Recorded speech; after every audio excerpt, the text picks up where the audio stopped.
மாநிலங்களவையில் 57 உறுப்பினர்களுக்கான தேர்தல் நடைபெற இருக்கும் சூழலில் புதிய உறுப்பினர்களின் எண்ணிக்கையால் மத்திய அரசுக்கு பலம் கூடுகிறதா இல்லை எதிர்க்கட்சிகளின் கை தொடர்ந்து ஓங்கியிருக்க போகிறதா என்பதை நமது டெல்லி செய்தியாளர் கணபதியிடம் கேட்கலாம்.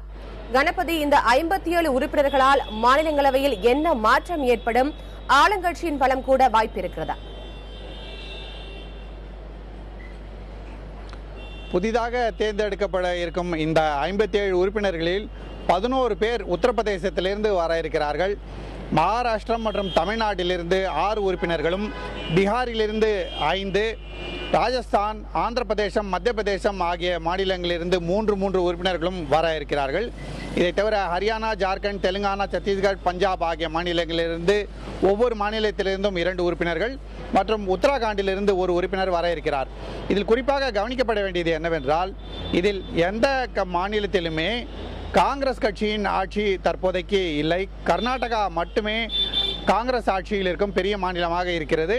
உத்தராகண்ட் மாநிலத்திலிருந்து 1 உறுப்பினர் தேர்ந்தெடுக்கப்பட இருக்கிறார். அந்த மாநிலம் ஒரு சிறிய மாநிலம் என்பதால் அங்கிருந்து ஓரளவுக்கு காங்கிரசுக்கு பலம் கிட்டுகிறது. மற்ற மாநிலங்களிலே, பெரும்பாலான மாநிலங்களிலே ஒன்று பாரதிய ஜனதா அல்லது பிராந்திய கட்சிகள் பலம் பெற்றிருக்கின்றன. உத்தரப்பிரதேசத்திலே முலாயம் சிங் யாதவின் சமாஜ்வாதி கட்சி, அதே போலவே மேற்கு வங்காளம் போன்ற மாநிலங்களிலே மம்தா பானர்ஜியின் திரிணாமுல் காங்கிரஸ் கட்சி, தமிழ்நாட்டிலே அதிமுக போன்ற கட்சிகள் வலுப்பெற்றிருக்கின்றன. இப்படிப்பட்ட சூழ்நிலையிலே பாரதிய ஜனதா கட்சியின் எண்ணிக்கை அதிகரிப்பதற்கான வாய்ப்பு இருப்பதற்கு காரணம் மகாராஷ்டிரா, ஜார்க்கண்ட், ஹரியானா, சத்தீஸ்கர், ராஜஸ்தான் போன்ற மாநிலங்களிலே அந்த கட்சியின் ஆட்சி நடக்கிறது. இதை தவிர கூட்டணி கட்சிகள் பஞ்சாப், ஆந்திர பிரதேசம் போன்ற மாநிலங்களிலே ஆட்சியில் இருக்கின்றன. இப்படிப்பட்ட சூழ்நிலையிலே கொஞ்சம் கொஞ்சமாக வருடத்துக்கு வருடம் காங்கிரஸ் கட்சியின் மாநிலங்களவை பலம் குறைவதற்கான சூழ்நிலையும், அதே சமயத்திலே பாரதிய ஜனதா மற்றும் அதன் கூட்டணி கட்சிகளின் பலம் அதிகரிப்பதற்கான சூழ்நிலையும் ஏற்பட்டிருக்கிறது. ரத்திகா, கணபதி, இப்போ மாநிலங்களவையில் காங்கிரசின் தற்போதைய நிலைமை எப்படி? வருங்காலத்தில் எண்ணிக்கை கூட வாய்ப்பு இருக்கிறதா?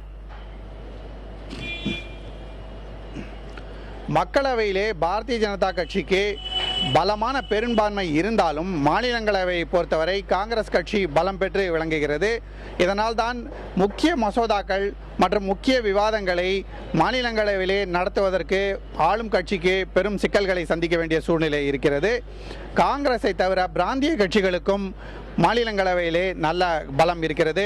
அதாவது ஒரிசாவை சேர்ந்த பிஜு ஜனதா தளம் போன்ற கட்சிகள், அதே போலவே தமிழ்நாட்டிலிருந்து தற்போது அதிமுக, திமுக 2 கட்சிகளிலிருந்து மட்டும்தான் மாநிலங்களவைக்கு வருடம் உறுப்பினர்கள் தேர்ந்தெடுக்க முடியும் என்ற சூழ்நிலை இருக்கிறது. இந்த 2 கட்சிகள் விட்டு கொடுத்தால் மட்டுமே வேறு கட்சியை சேர்ந்த உறுப்பினர்கள் மாநிலங்களவைக்கு வர முடியும்.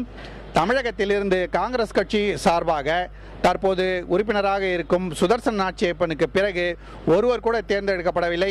இனிமேலும் தேர்ந்தெடுக்கப்படுவதற்கான வாய்ப்பு இல்லாமல் இருக்கிறது. ஒருவேளை கூட்டணி கட்சியான திமுக விட்டுக் கொடுத்தால் மட்டுமே காங்கிரஸ் கட்சி தமிழகத்திலிருந்து புதிய உறுப்பினரை தேர்ந்தெடுக்க முடியும். இதனால் தான் முன்னாள் மத்திய அமைச்சரான ப. சிதம்பரம் கூட மகாராஷ்டிரத்திலிருந்து போட்டியிடுகிறார்.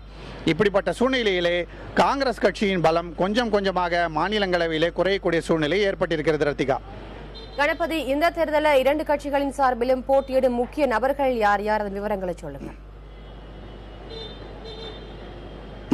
நிச்சயமாக, அதாவது ஆளும் பாரதிய ஜனதா கட்சியை பொறுத்தவரை பார்த்தோம் என்றால் மூத்த மத்திய அமைச்சரான வெங்கையா நாயுடு மற்றும் பல்வேறு மத்திய அமைச்சர்கள், அதில் பியூஷ் கோயல், மனோகர் பரிக்கர், நிர்மலா சீதாராமன், சுரேஷ் பிரபு ஆகியோர் அடக்கம் முக்தார் அப்பாஸ் நக்வியும் இந்த பட்டியலில் இருக்கிறார்.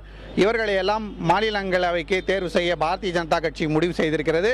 தங்களுக்கு எண்ணிக்கை அதிகமாக இருக்கும் மகாராஷ்டிரா, ஜார்க்கண்ட் போன்ற மாநிலங்களிலிருந்து இவர்களை தேர்ந்தெடுக்க இருக்கிறது. அதே போலவே காங்கிரஸ் கட்சியை பொறுத்தவரை முன்னாள் மத்திய அமைச்சரான ப. சிதம்பரம் மகாராஷ்டிராவிலிருந்து, இதை தவிர கபில் சிபல், அம்பிகா சோனி, ஜெயராம் ரமேஷ் போன்ற முன்னாள் அமைச்சர்களும் தேர்ந்தெடுக்கப்பட இருக்கிறார்கள். இவர்கள் வருவதால் மாநிலங்களவையிலே காங்கிரஸ் கட்சிக்கு எண்ணிக்கை குறைந்தாலும் வலுவான குரல் கொடுக்கும் சக்தி இருக்கும் என கட்சி எதிர்பார்க்கிறது. ஜிஎஸ்டி போன்ற மசோதாக்களை காங்கிரஸ் கடுமையாக எதிர்ப்பதற்கான ஒரு சூழ்நிலையை இந்த தலைவர்கள் உருவாக்குவார்கள் எனவும் எதிர்பார்க்கலாம். ரத்திகா.